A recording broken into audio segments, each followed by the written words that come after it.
if that happens, I just hit the record button. okay. 120, how many hours? I have 122 hours on the SD card that's currently Oh, in we're there. going to fill that up right now. Yep. And it's all going to be about Apples. apples. Apples. Apples. Michigan apples. Apples cider. Apple cider. Dude, I could do a whole episode on apple cider, by the way. And apples from Michigan. Are you kidding me? I remember going to that cider mill. Don't kid me. Who's kidding anybody? Okay, let's not No one's kid kidding ourselves anybody. even. Don't even joke. Don't even go there. Don't joke Ken around at all with that. Hi, that's Joe. And I'm not Ken. Rabbit season. And you got me on that. That one. was close. That's it. Hey, that's Joe over there. And that's Ken. And we're Joe Ken around. nice.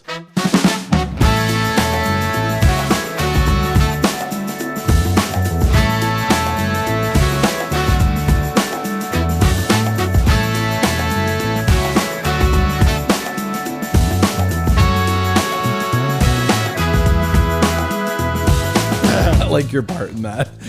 Nice. Nice. Oh man, we're back here with another episode of Joking Around. We had an episode recorded Oh man. last week, Yep. and we tried to do the whole remote thing. Oh man, took us a while to get set up. We got it set up. It was working, and then Oh, we had crickets so bad. we had a cricket in the sound in the back. I It sounded tried. something like Oh. Yeah, it was like that times it 20. sounded like that, but it was like the one that wouldn't shut up. It was just like going. I even and had going. Dakota like chase it a little bit and like try to We had find it. We had to pause, and Joe went. He's like, "I'll be right back." He's like, in the Breaking background. things. I think I got it. And we're like, it was all quiet, and then we go for a while, and then he stopped. So Yeah. there's some footage or recording in there that may make its way later into like a bonus episode or something. There we go. covered a lot of cool stuff. Yeah. So anyways, we're back at it here live, coming at you live from the studio here at Joe's studio at an undisclosed location, nickel plated underground. Wait, what was the other part? It's just I said like 100 miles or something buried stupid. 100 feet. beneath the ground. Okay, we'll Yep. go with that. All right. Yep.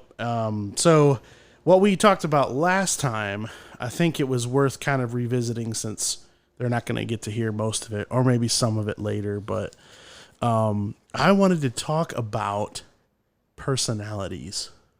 That's right. Remember that? Yeah, personalities. Personalities. Specifically, introvert and extrovert. Ooh, okay. So we're talking some dichotomies that exist within personalities, and that's one of them. Sure, yeah. Mhm. Well, Yep. there's a few of them. There's introvert, extrovert is probably the most widely used and known. It's pretty big right now, right? Everybody, Yep. a lot of people, I think, cling to or claim to be an introvert more than an extrovert, I think, sometimes. Or maybe it's like cool to be an introvert. Yeah. Yeah, that could be a thing. Do you have a feeling on that right now? Ooh. Do you think people claim it to be like that? I think you're right. I think I'm an introvert. I just want to stay home and eat ice cream and watch Netflix. it just equates to just not doing anything Just not- productive. Yeah, like I don't want to be. Don't even get me started about social. Well, it's funny you say that. I just got back from an event, and one of the gentlemen that I met at this event, it was for a trucking convention of all things, and I did my performance there, and so I was part of the entertainment, doing my singing and painting. There was another gentleman who was going to, he was kind of like a motivational speaker / comedian, who, yeah, that would work that's a working definition of what he did. He was a comedian. He was, yeah. Did you boo him? All the entire time. We talked about that last time. So, anyways, and again, introvert. Oh yeah, I remember that. You remember those You things ever much booed better. anybody? Oh my gosh. I did not boo him, by the way. No. Okay. But really good stuff. But he instantaneously, pretty much in meeting me, went there and said he was an extrovert. So it's funny that we did bring this up because there was someone just recently in my life over the weekend who did claim to be an extrovert. That being said, I'd say about 90% of the truckers would probably be self-acclaimed introverts. Like that's how they would talk to me. Truck drivers? Yep. I don't know if that's, that's a guess. That's not, but just based on how they would talk to me, because they were like, oh wow, I don't know, and I could tell they wanted to say hi and they come stand next to me. Excuse me. But anyway, yeah, so there were excuse me. Oh, that's just Dakota. Don't. I know I'm going on. It's funny. No, it's good. But anyway, so what do you mean truck drivers? Like the guys at this event came up to you? Yeah. Okay. So because you used to drive a truck, right? I actually did. Yep. I did a straight truck, but this event was pretty cool because it was all about getting the safety instructors involved as well, which is really different. So usually there's like this almost animosity towards each other. You've got the safety people who make it hard on the truck drivers to do anything. And then you got the truck drivers, obviously, who are trying to get jobs and whatnot and do what they're going to do. So for this specific event, though, there was a competition. And during the competition, you basically take your test. It's kind of cool. So you show up and you're like, you do all the maneuvers with the truck and you go through all the hard things that you usually have to do, but they turn it into a competition and someone wins. What do they win? You get you get a trophy, but actually kind of like you do interviews. So they invite people who are looking to hire to this event as well. And they watch the drivers, they see who, does really well. And obviously the better you do, the more likely you are. So this is like a recruiting day for other companies. It's like scouting. It's like an NFL pro day or something, but for truckers. Why wasn't I invited to this? I need drivers. Oh man. But yeah, I agree with you. I do find it funny that there was someone who was but then again, the extroverts usually are pretty comfortable claiming that they're extrovert, right? Because it comes with the territory. Mm-hmm. So it's hard to like for sure know, but I felt like most of the other truckers that were kind of quiet and just kind of like, they probably would say, well, yeah, I'm probably an introvert. Although I think there are a lot of closeted extroverts claiming to be introverts. That was where I was trying to get to. Okay. Do you categorize yourself as an extrovert or an introvert? Ooh. Oh man. I think I'm definitely more of an extrovert now and have worked my way more into that category than I have been most of my life. Mm-hmm. I think a good majority of my life I've actually been more of an introvert, a true introvert. And I think that a lot of people, honestly, as they figure out their personality, learn how to either manipulate's not the right word. That seems a little bit dark, like it's a bad thing, but they learn to control the good and the bad of each side. And I'm hoping, I don't want to sit high on my throne over here and say I've got it nailed down, but I'm hoping that I'm getting better at that every day, and learning the good sides to both. But I think that's where I got a lot of my artistic desires and ways of communication had a lot to do with being more of an inward thinking person. Okay. So the definition that I'm kind of going with for introversion and extroversion is, where do you recharge from? That's kind of a very simplistic view of it, but kind of where you recharge from. So an extrovert is somebody that wants to be in a social environment, have people over, talk, interact with people in a group setting, and that's how they recharge. That's how their stress level goes down. An introvert would be the opposite. So it takes more energy. It's based on energy levels. So it takes more energy for an introvert to be in a social situation. It's not that they can't do it. They can, but when they're done, that's good. They need to go recharge by themselves. Yeah. I like that. That's kind of the definition that I look at it from. I think that totally covers it. I enjoy doing, so my degree is in counseling / basically psychology, Christian counseling. Yeah. And I really enjoyed studying the personalities and everything. And extrovert and introvert were definitely a part of it. I think in some cases, of course, they call them type A personalities, type B. Sure, yeah. There's different ways. And I didn't want to get into all that because we don't have to. Frankly, I don't know. I mean, I know what they are, but like I have nothing to like. I'm like, okay, that's what it is. That's what it is. Bringing it kind of to Joe and I have different personalities. So what? Very different personalities. There's a time in our life where Joe and I look very similar. I think when I started getting almost to college. Yeah, I think there I was was a little transition. a senior in high school and Joe was in college. And I would go to the school and sometimes be mistaken as Joe. That's not a problem anymore. We're very different now.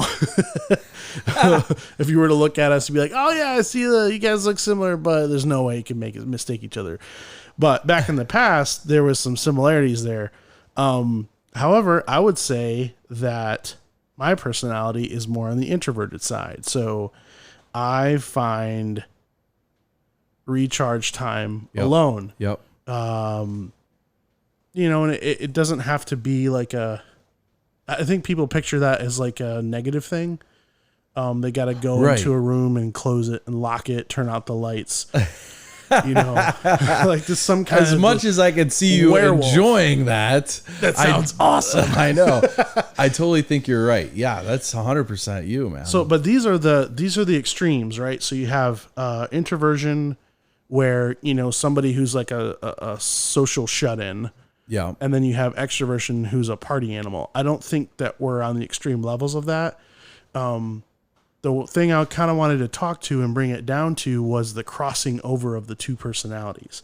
So, for instance, Dad, Dr. Dana Everson, is a music professor, or he has been his entire life. In fact, he just retired in the last few years. Yeah. He's been in school, whether learning or teaching, since kindergarten. I mean, that's correct. I'm pretty sure that's correct. Yeah. I think he's been either in it or teaching it, or he thinks of his life in semesters, basically. Yeah, that's how he does time. He's like the fall semester, spring break, and he that's kind of how he plans and stuff. Now, Dad, I believe, is quite introverted.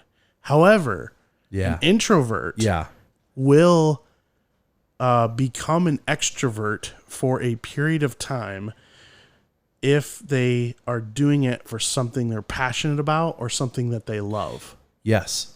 And I think sometimes... And they can do it for a very long time, depending on how strong the passion is. I was just going to say long or sometimes very intense moments, right? So if it's a shorter amount of time, we could talk about Dad. I can only claim to think we understand. I don't know that I've ever heard Dad personally describe this, but I can't help but think that this is true. Take, for instance, Dad doing like a solo at Michigan State University on, being pulled out on a float while he's playing Space Odyssey 2001 with like, the rock band and the Michigan State band blasting in front of, 60,000 students or whatever it is. And, but his passion for music and ideas and entertainment in that fashion, and the beauty of like designing something like that. I feel like I share that, and all the Everson boys share that a lot. Yep. So there's like this heightened moment of it overrides everything. Yeah. And I think that's a point too that maybe cross over when people talking about rising above, or the moment, this really crucial moment to shine, quote unquote. Yep. Maybe not so much in a performance aspect, but when the pressure's on, if it's something you're passionate about and something you enjoy doing, and then it happens and you step out and people are like shocked and surprised. So I got I have to tell you this. It sounds like a Disney movie, but you shocked it. Let me tell you about the time you shocked and surprised me. You ready? Uh-oh. Are you ready? And that's it, ladies and gentlemen, for this podcast. Thanks for listening. And, Stop. No, wait. No. I'm just kidding. Yeah, that was good. No, high school, when you played a lead role in a play. Do you remember that? It was with it was at Oh yes, I do remember that. Northland High School, basically. Yeah. Okay, you blew me out of the water because I knew you had a part in it. I even knew it was major. I did not know that it was going to be an trying to remember the name of it. absolute. Yeah, man, it was. I remember you starting with a lot of energy at the beginning with the whole like, "Isn't this great?" You know, I think you were a newlywed or something, maybe, and you were. Oh, so they yes. had to set like a home, you know, and you were going Yeah. through the house all The excited. play was and called George Washington Slept Here. I remember it now. It was so cool. I remember my remember that. jaw dropping because for me, I did not realize that that was something that was in you to come out. You know what I'm saying? So that's an example of a moment that kind of blew me away with your personality type, knowing that you're, you know, fairly inward thinking and whatnot yourself, introverted. Yeah. And that was like one of the biggest. I mean, if you're not comfortable like talking in front of people a lot, that would definitely not be someone's favorite dream, Right. you know, having to do something like that. And that's I have to throw out a shout out to somebody who kind of instilled the passion for acting and drama. It's not like I've done that a ton in my life, but it kind of bleeds through in games and 100%. playing around Yeah. and voice and you know video and stuff like that is Jeff Miller. He was a teacher at the school you went to. He taught drama, but he also came over to the high school and he treated it with such respect. Yeah. He's good. Yeah, I really respected him and he taught me a lot. I saw him. Yeah, he moved here. Yeah. I saw him like 2 weeks ago. I know. Or I don't want to spill too many beans about. He's like, oh, who's these people talking about me? But he's an old teacher of mine. Yep. And I haven't seen him yet since he moved. I had him for here. speech as well. Yep. He also too had kind of a weird, dry personality, sense of humor. Yes. But he took it very seriously. We weren't playing around like it was real. Like, it was real acting, I guess. Isn't that good too? Especially for I think we don't give high schoolers enough credit in the areas where we should. And that's a perfect example. I had very similar moments, believe it or not, even with mom, who was a choir director for like all her kids. Yep. And, I called her Mrs. Everson, not, Right, mom, but I'm back to your point. I love that when a teacher allows you the opportunity to like actually own something like that. Yeah, go ahead, give everything you have to this because it's okay to do that. And it surprised me. I've actually turned that around. I was helping out another young lady with a project for school, maybe like 4 years ago, something like that. And it was for art. Mm-hmm. And she seemed really like, not confident in what she was doing. And then I just ignored that. And I just went, wow, you have a real desire for this and you're really good at it. Yeah. And to this day now, it was actually in photography. She's actually a professional shooting weddings right now. Yeah. And she's awesome at it. But before it was like all like hee and like I'm so insecure on it. No. She took That's such over a big it. deal Yeah. when you're young too. Yeah. Is the insecurity thing. Oh man, yeah. So and us being kind of the other side of the education system now. Right. I'm assuming that maybe one of us will go back to school. I don't know. Who knows? Never. We're more on the teaching level of not, as opposed passing on knowledge as opposed to getting more of it. Mm-hmm. I could see maybe a little bit of fear from this side of like, I don't want to push them in the wrong direction but like, man, they talk about moldable years. Yep. Somebody who's impressionable, young kids or whatever. I really enjoyed drama in that sense, and like acting and taking something and making it my own and given the permission to explore it to the fullest extent. Especially in a small school that we went to. He took the play levels of that school like up 20 million times. It blew me away. Do you remember going and seeing a community center play about the same time? I don't want to get too specific. I know. But I know exactly there was what you're talking about. There was a friend that was in it. Yep. And they invited us to go see it, and they had an amazing setup. Like, they all were mic'd and everything. We didn't. Like, we built our own sets and everything. Yep. But we just learned how to project and stage presence and all that stuff. This, they could talk normal, and oh my goodness, it was rough. there was nobody was holding character. Somebody had messed up big time and like was making a joke about it between. Right. It was supposed to be like a body or something in a crate or something, and the guy walked in and was like shh to the crowd, you know, trying to be funny, and like it's not supposed to be, but it was also a musical too. Oh, I remember that it was. Do you remember one of the songs we heard? Oh gosh, I don't know if I no, but. Okay. I don't know if you want to sing it because that gets us in trouble real quick, man. Well, I just remember I was shaking my head because this has nothing to do with our friend. This more has to do with the community center that put it on or whatever. Yeah. Like, boy, I was just like, he was great. I'll just be honest. I think he was awesome. It's fine. You know, he was. So right. It wasn't anything about that, but the person that directed this or their production or something clearly was lacking in multiple ways, and it shows. It was very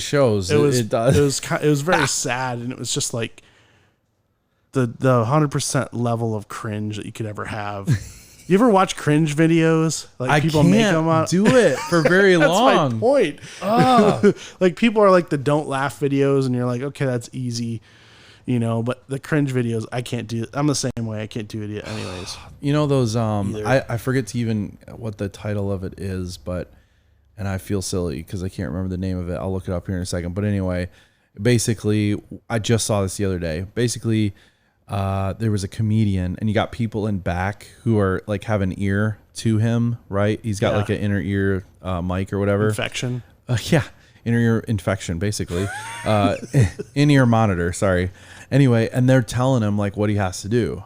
What's that called? Oh, the Practical Jokers people? Yeah. So that's an example of one that just, it's so hard for me to finish even one episode of that. So cringy. It's so, you know, because there was a comedian and they said, all right, never get to the punchline on all your jokes. Can you imagine how terrible that is? And the people, they're real crowd. Yeah. And he has to do it. I don't know how they do that. Oh. They must be thinking of the money or something. I can't do that. I would be like, no, please, look, I have an earpiece in here. It's not me. Yeah. Just have to defend. So there was a TED Talk I watched some years ago about, there's this professor that talked about specifically introversion and extroversion. I don't remember 100% what he said. I don't know if I agree with 100% of what he said, but the majority of it was really good. And at the end of it, This must have been like 5 or 6 years ago because I've never had these thoughts until then, and it kind of broke me open. Okay. And I cried at the end of it. Oh my goodness. Because he explained this extroversion introversion thing in a way that I'd never connected with before. Some of his applications or stuff may not be kind of like what I believe or whatever, how I choose to live my life. Sure. However, his observations were amazing. So he talked about how he was a teacher. He reminded me so much of Dad. Yep. And he's doing this TED Talk. Okay. Which is extremely high profile. He knows he's in front of a live crowd. He knows it's being filmed for how many millions of people are going to watch this later. Yeah. And he's extremely articulate. And he's going in talking about the differences and, personality, and he's loving what he's doing. But then towards the end of it, he's like, let me tell you a story. There's a professor that was an extreme introvert, and he's talking about himself, and he's telling a true story. Oh my gosh. He's like, at the end of every class, he would leave the class, go quickly down to a specific bathroom that he knew was private, go to a specific stall, and stand on the toilet and lock the door just to hide and decompress after the class. Oh man. And he's like, that is a definition of an extreme introvert. Then he's like, and then you'll also notice when the extroverts enter the bathroom. Loud and boisterous, the door slams open. Peeking through the cracks. Hey, professor, is that you? As he's like trying to hide and dodge and move his feet up off the toilet as he's trying to get some semblance of control back to recharge. Hey, well, I'll wait out here for you. And he also noticed that, I don't want to be too graphic or anything, but he would be patient with his duties in the bathroom while the extrovert would not. As loud as can be, bursting out. And he would just have that sheer panic of that social interaction because he was so drained at the end of it. Yep. So that wasn't the part that made me cry. That was the part that made me laugh. I was going to say, all right. I was like, man, I go hide in the bathroom all the time. But it brought in a point to me of like, it was just fascinating to me because I never heard anybody talk about it at that level and then that level of expertise. We had somebody in our life, we already talked about Dad, but the last thing I kind of want to talk about, the person I want to talk about was Grandpa Dale. Yeah, so we could Dad's zoom in dad, on that now. Yep. Dale Everson. He named after him. Yeah. Yep. He married Eunice. Yep. Both of them are passed, Grandpa Dale and Grandma Eunice. Yep. Everson, Dad's side. Talking about personalities, man.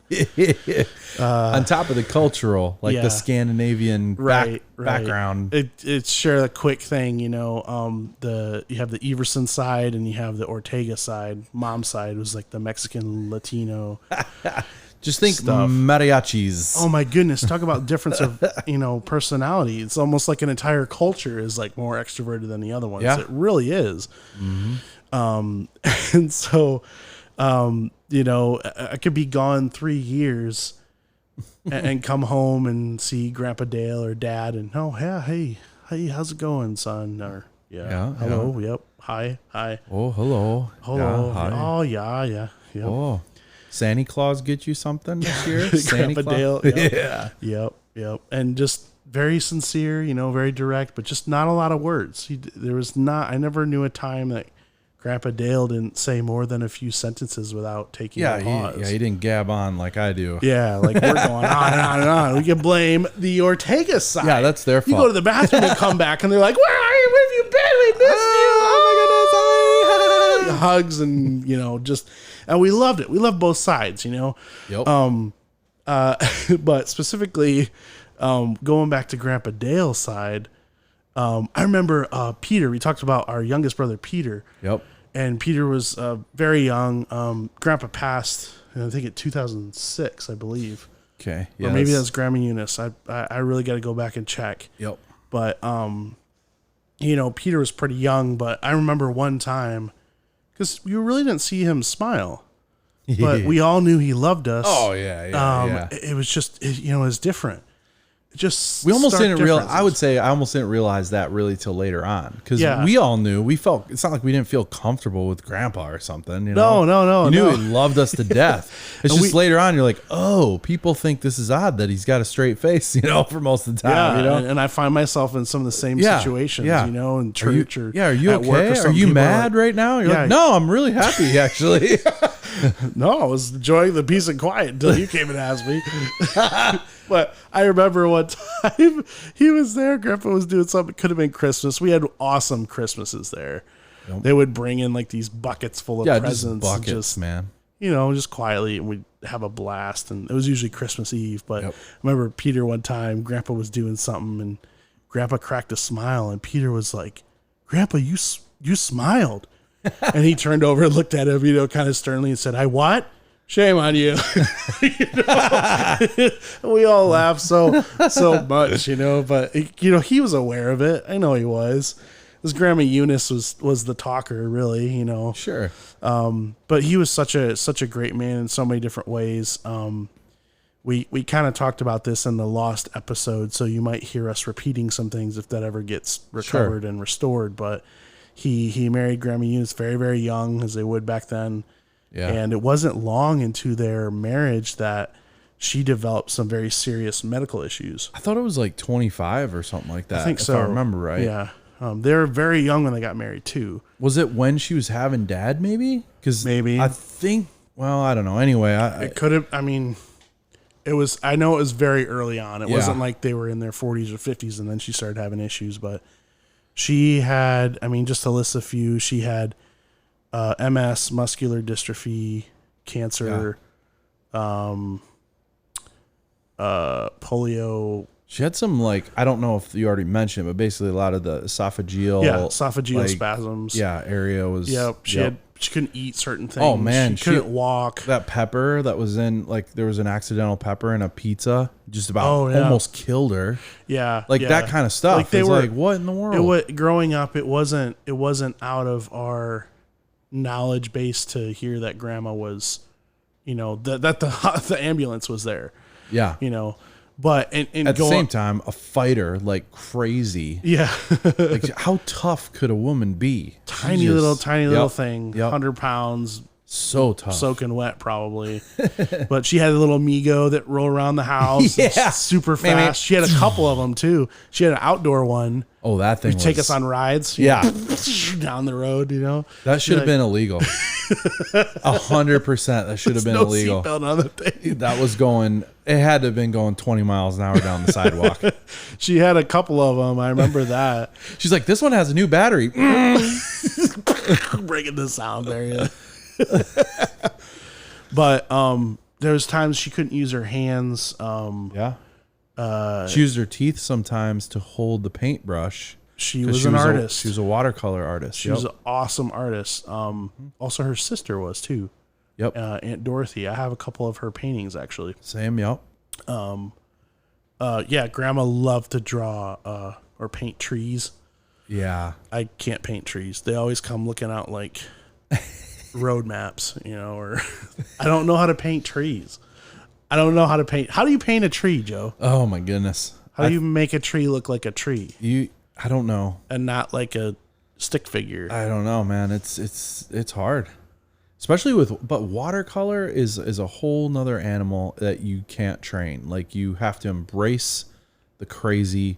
That's a whole point of watercolor. I try to do watercolor, just everything ends up turning black.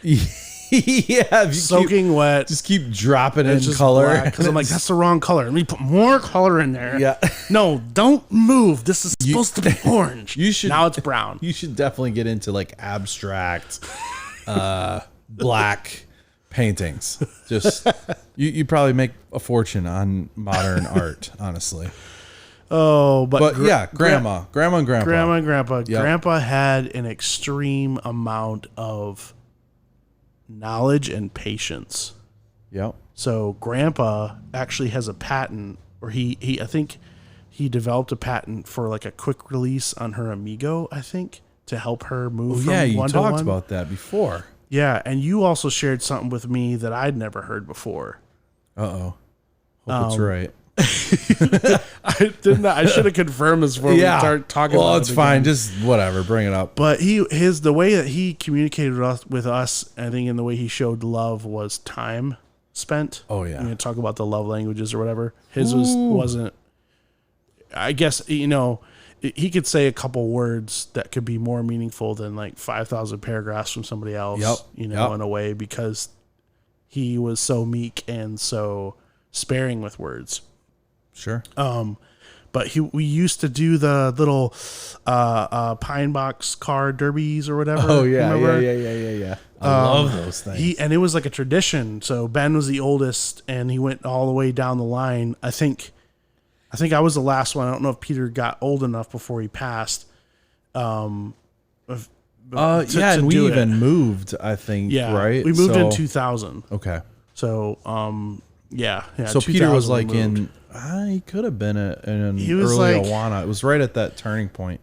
Yeah, because I think I was in 5th grade maybe when we moved. So but yeah, Grandpa was. Oh, those were good times, man. He helped us build these pine box cars, and we go race them. Right. And so for those of you, I mean, this is just like the Pinewood Derby is what a lot of people would call them for. Like I did them in Cub Scouts. That was pretty well known, like a Pinewood Derby race. Yeah. And a lot of different clubs and things will have them and race them. And nowadays you can buy like the fast kit, Yeah, and I'm just sure. get the easy, which is fine. I don't think that's a problem. You got kids that don't have parents that can spend the time that they want to, and Yeah, they and didn't all have that. Grandpa Dale who Yeah. worked at Dow Chemical or engineering. He's like got space fluid. He's putting on our cars. He did. And this 100%. this was the crazy part. So the way he did it for me was he'd give me the block. He'd say, draw your profile. Yep. Because we weren't really, at least I wasn't allowed to like use a saw or anything. Yeah, we weren't gonna run it through the bandsaw or whatever ourselves at the time. 10 years old, Grandma, I mean, some kids could do it, but definitely not us. well, we weren't exactly like carpenter children either, Yep. But so I drew it on there, and he's like, okay, cool. You want to put anything else on there? And so he cut the profile out, and it's a box. So I did like tried to make it look like a Corvette or something, kind of a longer nose and then just a sloping back. He cut that. Then he'd give me the sandpaper and say, okay, sand it. That was the hardest part. Yeah. Oh, I like that part, but this whole he didn't say very much. He wasn't talking a lot. yeah, he's just But like, okay. he's sitting there next to me, and I'd sand it, and he'd feel it and be like, okay, that's a little, try to match this side, or this a little rough. You do what you want with it. And so once we had the shape, then he would kind of take over. He let me paint it or whatever. I think I put a little Nike swoosh on mine. I do It was remember red. that. I remember put a Nike that. swoosh on it, and Was it in white or black? it was red. I know, the, but the the swoosh swoosh- was black. It was black. Okay. Yeah. I totally Probably would have looked remember that. better white, but it was like a permanent marker over enamel paint, so it was like smudged, But he let me spray paint it red with a rattle can out in the garage, and I like coated it so thick, He just I let was me go the at other it. way with it. I went to, he's like, okay, you're going to need another coat. Yeah, I was me, I so was scared. Yeah. I need another can, Grandpa. He's like, oh my goodness, what are you doing? It's like dripping. You're going to have to Probably sand because this. you were more attentive to the paint. Yeah. But he put the wheels on because you have to wood glue them in, I think. Oh, and the slots. yes. And I asked you this, Yep. and I said, do you remember? Did he used to take a compressor and he put some kind of lube on the axle, and then he'd take the air compressor and spin the wheels on it like super fast. Yep. And So, okay, continue. I Sorry. remember right before the race, like we're supposed to go. It was going to be in the afternoon, and we were there in the morning finishing up the car. And he's lubing up the wheels, and he goes, bzz, pow, and the wheel popped off, like with the axle. And he's like, "Oh nuts!" Oh, And I was like, I'm freaking out here a little bit, and and he puts it back in. Oh my! And like glued it back in. I was so nervous. He told me, he's like, I don't know. Might come off during the race. Oh boy! I was panicking the whole race. I think I got second or something from the whole thing. Yeah. I did really, really well. Yep. But he put all the weights in and everything. And you said something Yep.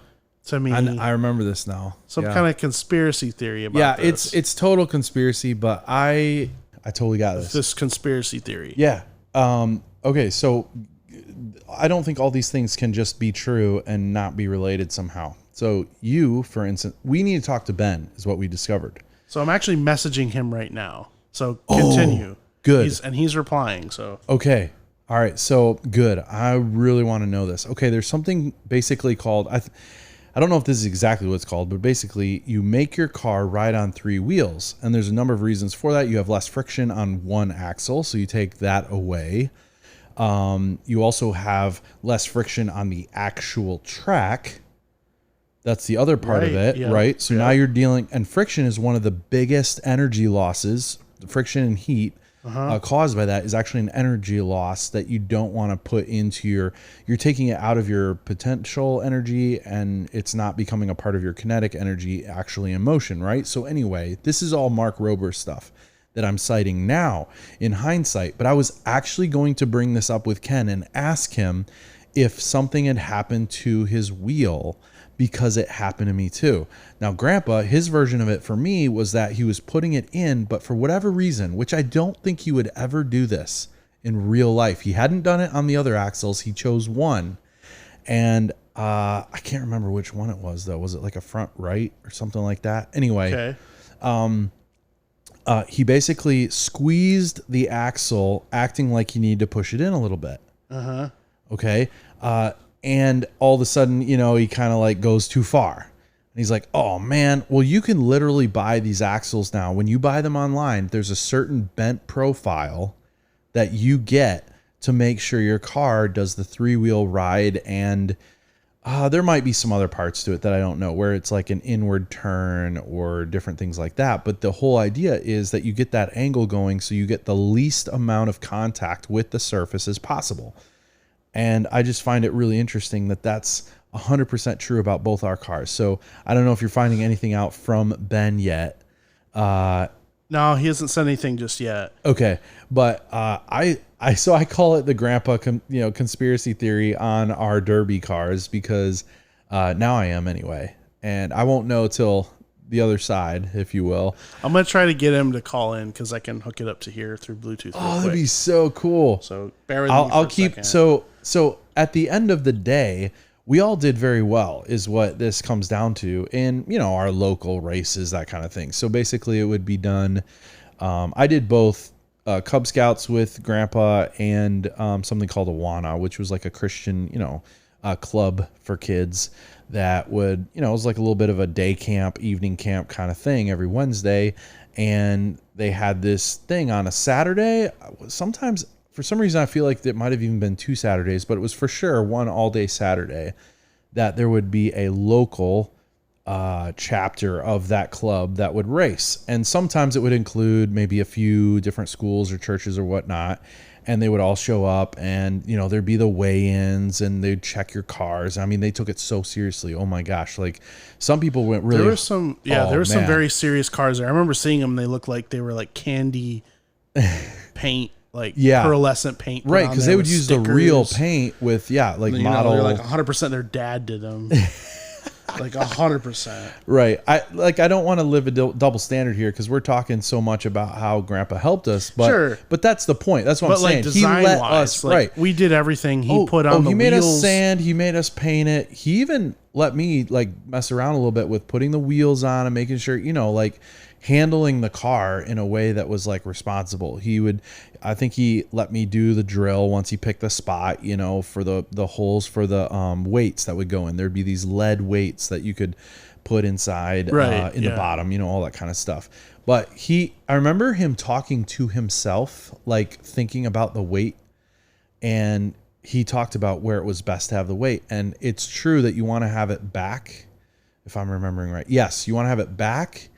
And there's a certain balance point that you want to find with your car. And he would do that stuff with our cars. And this is now documented, but back then I'm quite sure this was not. You're right, man, because I remember being annoyed that my car wouldn't teeter, go dig, dig, dig, dig, dig, dig, dig, dig. That's a good sign, actually. That's called rail riding.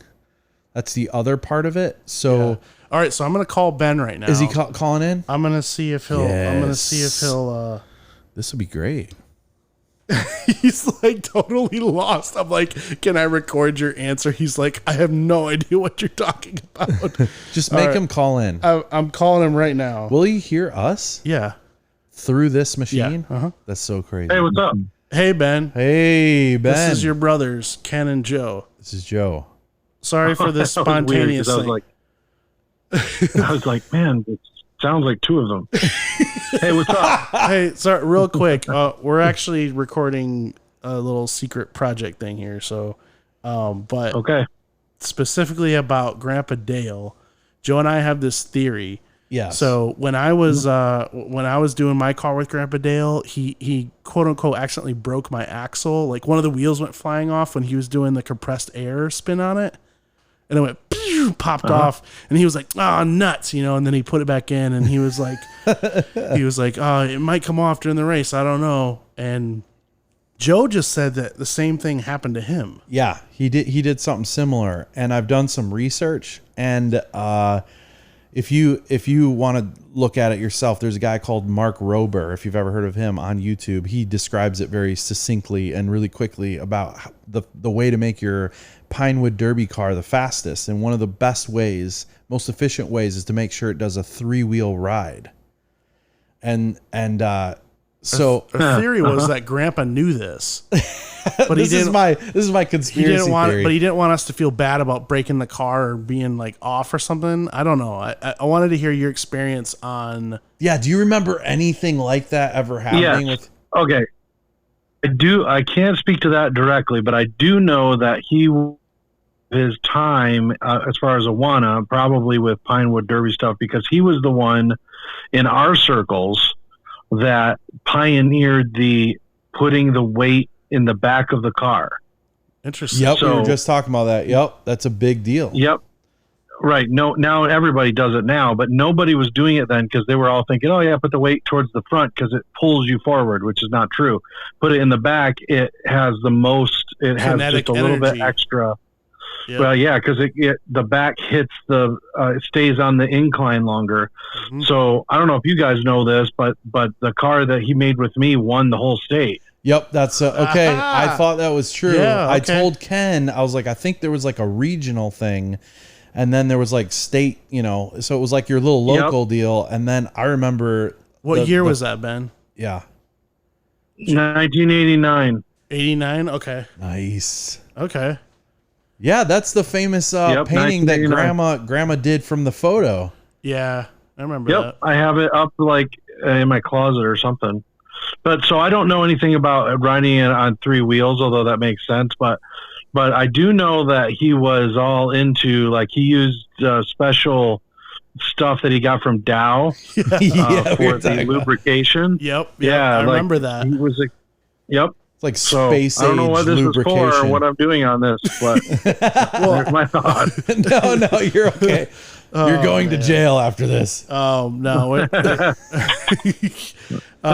We're actually recording a podcast or whatever. I can give you details about it later, but I wanted to hear your personal experience on that. We might cut that in or out or something, but yeah, we're talking about Grandpa Dale. That blew my mind because Joe said, "Oh, that happened to me too," and he did in the almost exact same situation. Yep. Because so you think your theory is that he like bent it up on purpose or something? Yes, and I think that he knew. I don't know how else to put this, but basically, you know how kids are.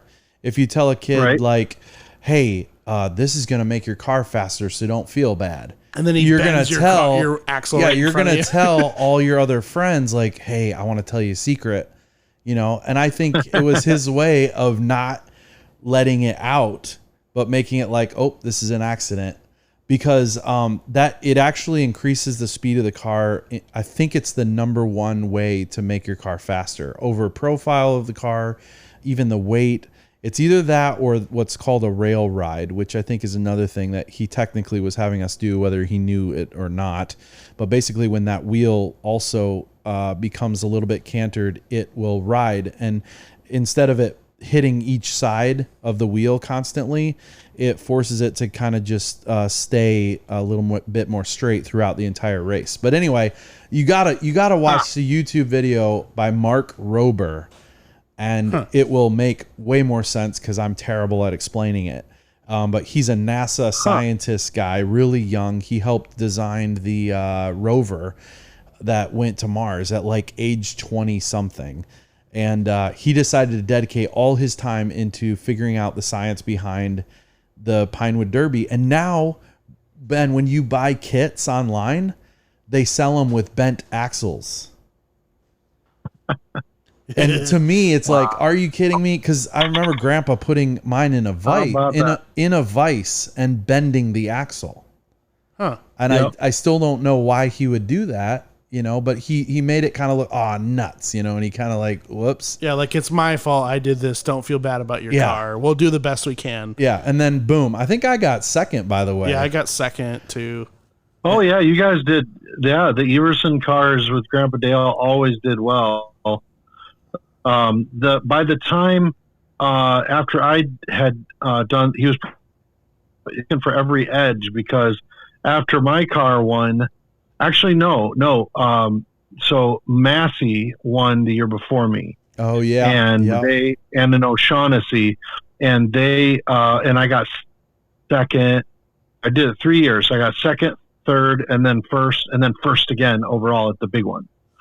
So, but people started copying his weight thing the second year. Yep. And then he still did the weight thing, but then he switched lubricants my third year. And so with the weight thing, I still remember it. And there's a video somewhere of that race, an actual video that I've seen of the race. And you can see the car is actually in last place right before the curve flattens out.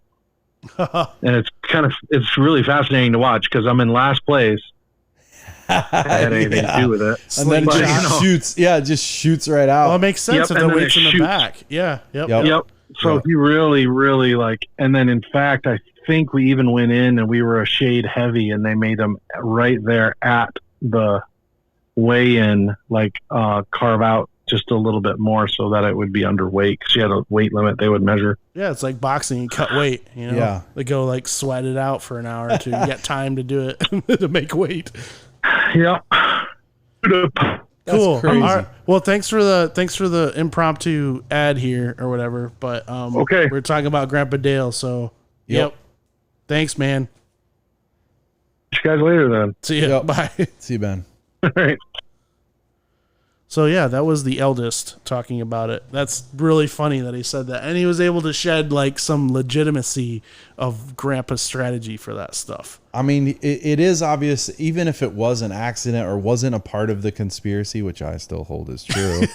It's obvious that you can tell that he dedicated a lot of love into it with us, and I think he that was so fun. good with his hands. He worked his whole life with his hands. He was also a very good musician and stuff, but a very quiet guy. Yeah. Just didn't say a lot, but we talked about that last time. I want to bring that up. Trombonist. Yeah. Played in a group, Blast from the Past. Yeah, big band. Yep. Big band group. An amazing trombonist. Apparently, he used to play the drums a little bit. He played the piano a little bit. That's how Dad got into playing piano. Yep. He had one of those fake books so he could, mess around with the chords and spread that along too. Not that he only needed that, it was just interesting. Yeah, very broad view of, he wasn't just stuck in one little piece, a lot of broad instruments and types of music and stuff like that. A big part of his life. But so it's fun talking about personalities because we have both sides. And just lastly, I'll just say that to be one or the other is not bad. I find it fascinating. Yeah, that's good. That's good to say. Yeah, it really isn't. I don't want extroverts to feel like, at the end of this saying oh man, they really poo-pooed on us. So that's not it at all. In fact, some of them. Well, we'll just save that for the next one, right? Because we got some great personalities in our family that are we got extroverted. So much in there. Yeah. But hope you guys enjoyed it. We're happy to be back and doing another episode. So just keep listening. Let us know. Give us some feedback. What was your family like? What was your weird, quiet person in your life, or somebody who's over boisterous?